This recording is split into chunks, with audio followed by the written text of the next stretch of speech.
Tajikistan, Independence and Civil War, 1991–1997. Tajikistan's independence from the Soviet Union in 1991 marked a historic turning point, but it quickly descended into one of the bloodiest conflicts in post-Soviet Central Asia. Between 1992 and 1997, the country was torn apart by a civil war involving political, regional, and religious factions, leaving a legacy of trauma that continues to shape its politics today. The fall of the USSR and a fragile new state. In August 1991, Tajikistan declared independence from the crumbling Soviet Union, becoming a sovereign nation. However, the country faced immense challenges. It was one of the poorest Soviet republics, heavily reliant on Central Soviet subsidies, with underdeveloped infrastructure and widespread poverty. Worse still, the new state lacked a cohesive national identity.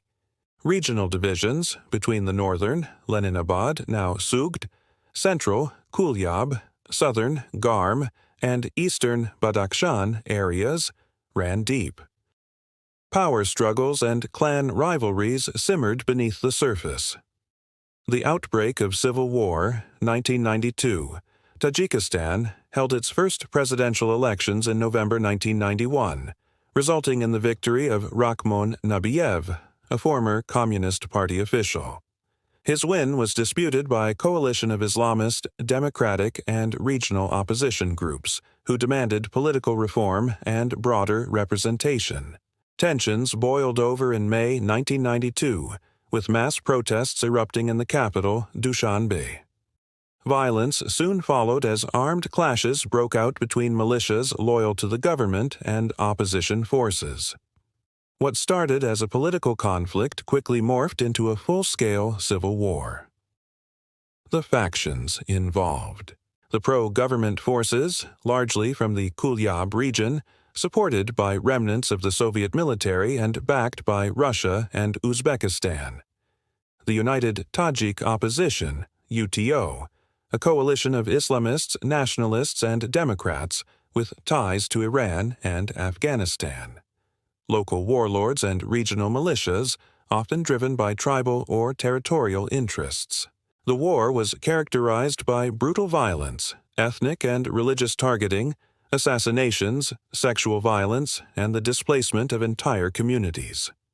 Estimates suggest over 50,000 deaths and more than 1 million displaced people or refugees. International involvement and peace process. As the conflict threatened regional stability, external actors got involved. Russia and Uzbekistan provided military and logistical support to the government. Meanwhile, the opposition received limited assistance from Iran, Afghanistan, and Islamic NGOs. Mediation efforts began in 1994, led by the United Nations, the Commonwealth of Independent States, CIS, Iran, and Russia. These efforts culminated in the General Peace Agreement signed on June 27, 1997 in Moscow. Key terms of the peace deal included a permanent ceasefire, amnesty for combatants, integration of opposition fighters into the national army, political inclusion of opposition representatives, constitutional reforms to guarantee fairer governance.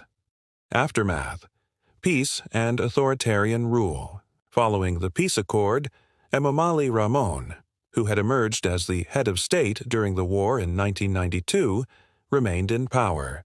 Since then, he has consolidated control, gradually sidelining opposition, restricting freedoms, and establishing a highly centralized and authoritarian regime.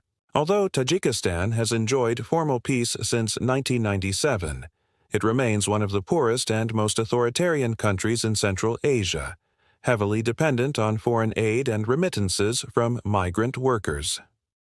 Conclusion: Tajikistan's journey from independence to peace was marred by a devastating civil war that exposed deep-rooted divisions, regional, political, and ideological. While the guns have fallen silent, the legacy of the conflict lingers in the country's governance, society, and collective memory. the challenge of building a democratic, inclusive, and prosperous Tajikistan continues to this day.